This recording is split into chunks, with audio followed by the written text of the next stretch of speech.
अब अपमान सहन नहीं होता। गीता, माँ जी कितनी बार कहा है आपसे, ये रानी विक्टोरिया की तरह साड़ी ज़मीन पर लहराते हुए मत चला करो। अब आपके पति नहीं हैं जो नई नई साड़ी रोज़ लाकर दें आपको। इतनी गंदी हो जाती है, कितना साबुन खर्च होता है इसे धुलने में, आपको अंदाज़ा भी है? कौन सा कमा के लाना पड़ रहा है, रोज़ दिमाग खराब हो जाता है आपका ये फूहड़पन देखकर। जाहिल गंवार हैं आप। राजवती जी कहती हैं, बहू ये आदत सालों पुरानी है, इस मरने की उम्र में क्या ही जाएगी। इनको बहुत अच्छा लगता था मेरा इस तरह साड़ी लहरा कर चलना, कहते थे बिल्कुल महारानी लगती हैं। साफ़ तो मैं ही करती हूँ बहू, साबुन के पैसे इतने तो मैं दे ही देती हूँ हर महीने।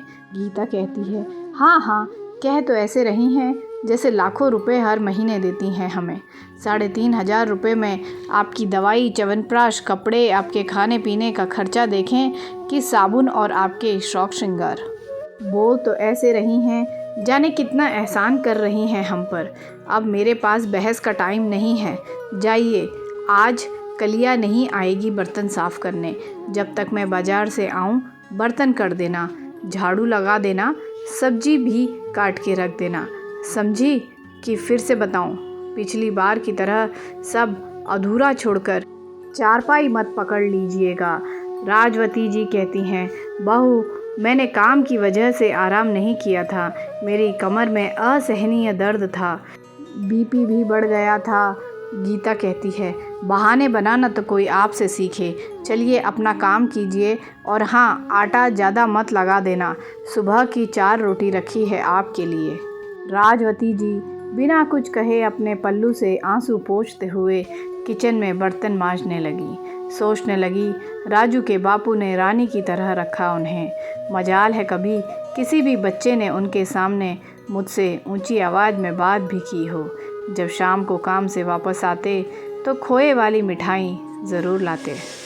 इतनी इतराती थी मैं अपनी किस्मत पर। लाखों कंबल, रजाई, शॉल हर साल गांव वालों को बांटते, वही राजवती जी को आज एक फटी हुई रजाई मिली हुई है ओढ़ने को, उसमें भी पैर बाहर आ जाता था, जिसे किसी तरह सिलकर गुजारा कर रही थी।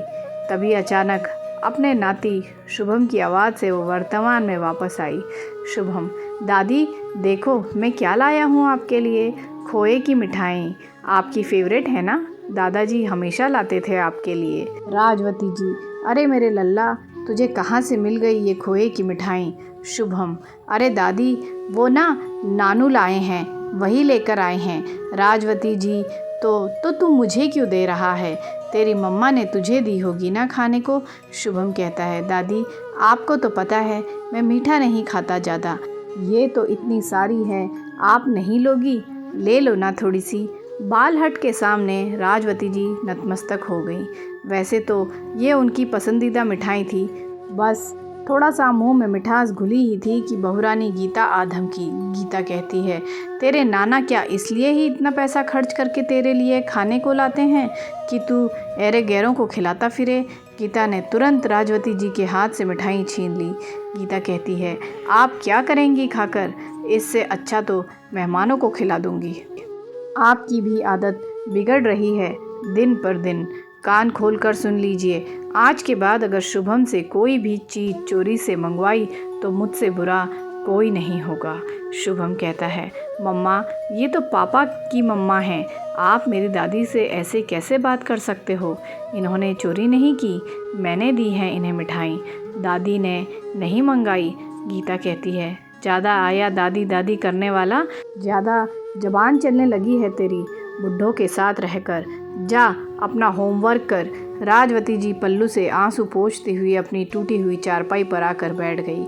पति की तस्वीर को घंटों बातें करती रही। बोली, राजू के बापू अब तिरस्कार सहन नहीं होता, पूरा जीवन बच्चों की परवरिश में गुजार दिया हमने, उसका ये सिला मिला है हमें, पर अब नहीं, अब तिरस्कार सहन नहीं।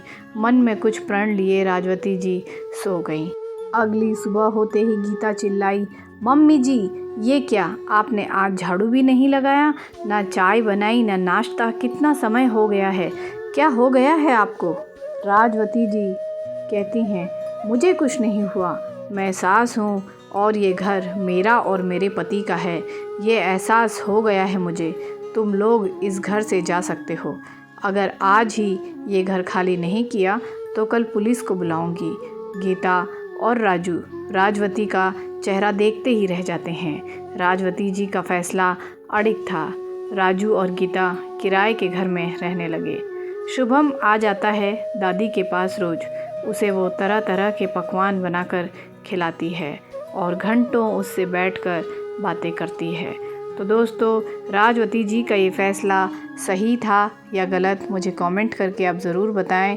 और अगर मेरी ये छोटी सी कहानी अगर आपको पसंद आई है तो फिर मेरे चैनल को सब्सक्राइब ज़रूर करें और मेरे वीडियो को लाइक ज़रूर करें। तो दोस्तों, हमें अपनों के बड़ों का हमेशा सम्मान करना चाहिए, ना कि उनका अपमान।